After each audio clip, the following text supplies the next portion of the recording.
Seja bem-vindo a mais uma entrevista aqui do Tempo e Dinheiro e as atenções voltadas para o Rio Grande do Sul. Hoje vamos falar sobre os prejuízos, de que forma o mercado vai se adaptar, entre aspas, às perdas registradas recentemente, principalmente na suinocultura do estado. Várias regiões produtoras tiveram suas granjas atingidas, a água ainda não baixou em algumas regiões. E sobre esse tema nós vamos conversar direto de Erechim, no Rio Grande do Sul, com o Valdeci Faulador, que é presidente da Associação de Criadores de Suínos do Rio Grande do Sul, que já está conosco. Antes de mais nada, Valdeci, boa tarde para você. Como é que está o tempo aí em Erechim?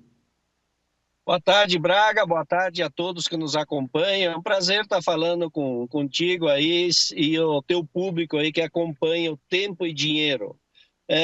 Assim, Braga, o tempo aqui está chuvoso, fechado, frio, aquele tempo de inverno, vamos dizer assim, bom para quem estaria com a vida ganha, nada precisaria fazer, né? Tá ao redor de uma lareira e tomando um bom chimarrão, até um quentão.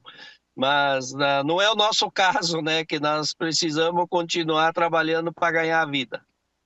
E de alguma forma esse mês foi trágico, né? Essa tragédia climática que se abateu no estado provocou muitos prejuízos. Ainda não foram levantados todos esses prejuízos, mas a atividade de granjas, né, de produção de frangos, de aves e de suínos teve um prejuízo muito grande.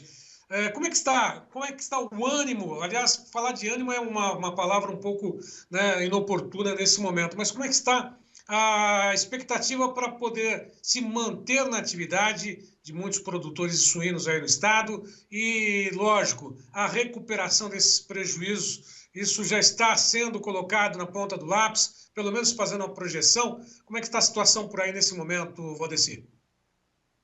Olha, Braga, principalmente a região do Vale do Taquari, do Caí, da Serra Gaúcha, que foi afetada aí pelas enchentes, pelos deslizamentos, enfim, é que a situação está mais grave. A região norte, noroeste, Planalto Médio, enfim, aonde se localiza os outros 75% da suinocultura, tiveram alguns transtornos na semana do dia 3, 4, ali na quinta-feira, daquela semana que foi a grande tragédia lá da região dos Vales, mas passou logo, porque essa região também teve bastante chuvas, teve bastante transtorno, mas como é uma região mais alta e os rios encheram rápido e ao mesmo tempo escoaram rápido, deixaram algumas estradas, algumas regiões com alguma dificuldade de trânsito, de acesso, mas já tudo resolvido, nada a comparar com o que aconteceu na região do Vale do Taquari e Serra Gaúcha, né? Toda aquela região que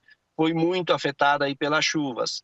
Então, aquela região aos poucos está voltando, não digo ao normal, mas está voltando, o pessoal conseguindo trabalhar dentro da cadeia da suinocultura, ainda muitas dificuldades de acesso, estradas obstruídas, total ou parcial, pontes, cabeceiras de pontes, então ainda tem algumas granjas, tanto de aves quanto de suínos, que estão tendo dificuldades de receber ração e também a movimentação de animais, tanto para o abate quanto para a transferência de propriedades para passar por um novo ciclo produtivo, que cada produtor faz uma fase, né? Mas aos poucos aí as coisas vão se ajeitando e se o tempo der uma trégua maior aí, de tempo bom, com sol, seco, isso anda mais rápido, mas ele não tem dado muita trégua não em relação as chuvas que estão acontecendo aqui no Rio Grande do Sul nessas últimas semanas aqui. Reduziu bastante o volume, mas só que a umidade, as chuvas que caem acabam atrapalhando o desempenho aí para melhorar todos os acessos que ainda faltam naquela região. Bom, de alguma forma você comentou que 75%, 70% ficou longe dessas áreas de enchentes, de inundações, isso para a produção de suínos. Agora, o restante, esses 25%, 30%, os produtores ainda têm muito a fazer, esperam alguma ajuda, têm um prejuízo muito elevado, já chegou ao seu conhecimento o valor ou a cifra desses prejuízos nessas regiões, principalmente do Vale do Taquari, ou ainda não, Valdecir? Braga, na verdade, a gente está com o levantamento quase pronto, aí faltam alguns detalhes, mas assim, ó, em questão de infraestrutura, pelos números que a gente tem conseguido levantar até agora, aí, em torno dos 15 a 20 mil metros de área construída de pocilgas foram danificadas total ou parcialmente. Em perdas de animais mortos aí pela enchente, seja por afogamento, levado pelas águas ou deslizamentos, a estimativa que nós fizemos junto às empresas integradoras lá da região e os produtores, em torno de 10 a 11 mil suínos foram perdidos nessa situação.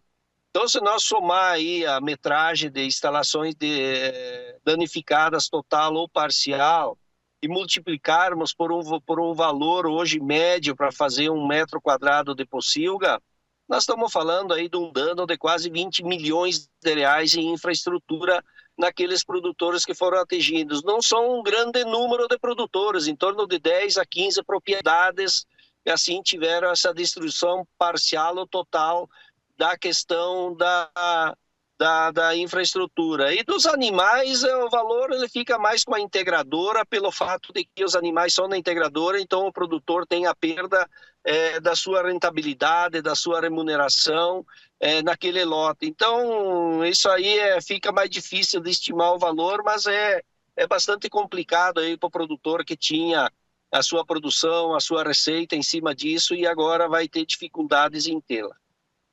Bom, e de alguma forma, isso tudo provoca uma certa escassez na oferta de animais.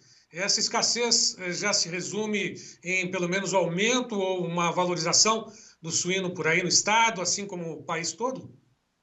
Não, na verdade não, Braga, porque o volume de animais aí, falando em 10, 12 mil animais, isso é bastante pequeno perto da produção. Só que o transtorno é grande, né? Se nós olhar aí que 30%, 25%, 30% da produção está naquela região, então isso representa muito pouco no volume produzido, no que chega diariamente aos frigoríficos, enfim, de maneira geral para o mercado. O prejuízo realmente ele é grande para quem sofreu, no caso o produtor ou a empresa integradora. Naquela região nós temos lá a JBS, a BRF, a cooperativa Dália lá de Encantado, a Cosuel, a cooperativa Ouro do Sul lá de Harmonia, enfim, naquela região.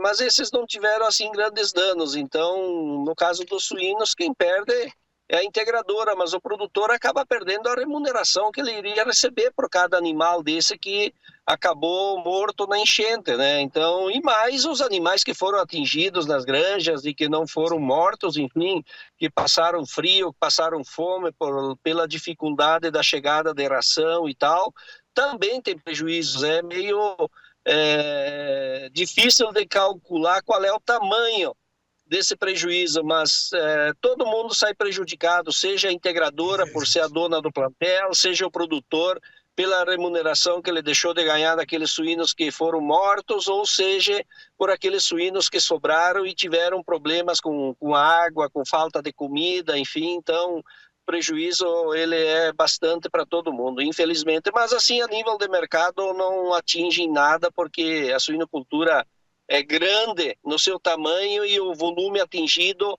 perto do tamanho da suinocultura é pequeno e é grande para quem perdeu.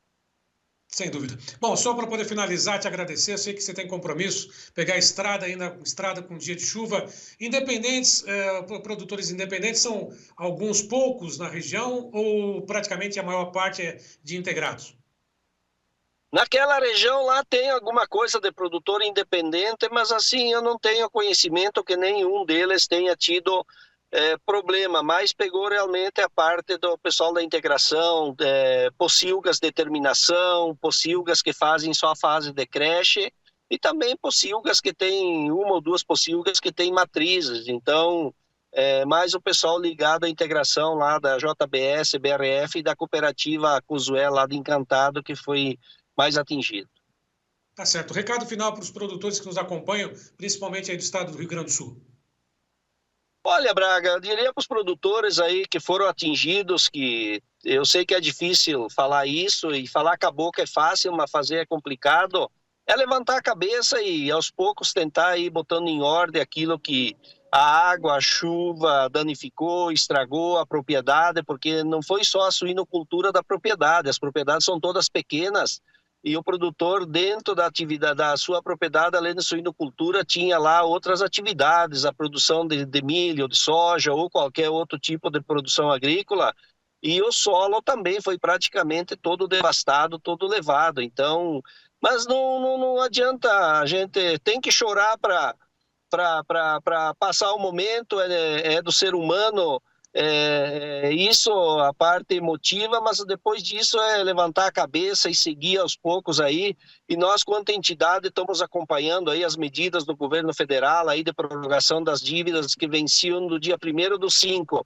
até 14 de agosto de 24 agora, ficam todas prorrogadas junto aos bancos, parcela de custeios e investimentos, para nesse meio tempo, para ver o que o governo vai junto conosco, construir de alternativas que venham a beneficiar os produtores aí que tiveram perdas por causa da chuva, não só naquela região, mas nas demais regiões que também foi atingida. Então, essa janela é importante para que o produtor possa ter um pouco de tranquilidade nesse aspecto, e vamos ver o que se consegue construir para frente aí de ajuda a nível estadual e federal para os produtores fortemente atingidos aí. O Rio Grande do Sul vai se recuperar, os produtores, sem dúvida nenhuma, têm uma fibra muito grande e fazem a diferença nesse momento. A gente percebe exatamente isso. Valdeci Folador, muito obrigado, boa viagem para você, até uma próxima e conte conosco aqui no Tempo e Dinheiro. Valeu, Braga, sempre à disposição, quando precisar é só chamar. Um abraço a todos. Obrigado, Valdeci, até mais. Bom, e a todos que estiveram conosco, lembro mais uma vez que todas as informações, entrevistas do Tempo e Dinheiro estão lá nos canais oficiais do Tempo e Dinheiro, nas mídias oficiais. Né? Vá lá no Facebook, no WhatsApp, né? No YouTube, curta, comente, compartilhe todas as nossas informações nas mídias sociais e faça parte também do clube de assinantes do Tempo e Dinheiro. Avise os amigos que a gente está por aqui no 19 99813 2915. Mais uma vez, a todos que estiveram conosco, nosso muito obrigado e até uma próxima.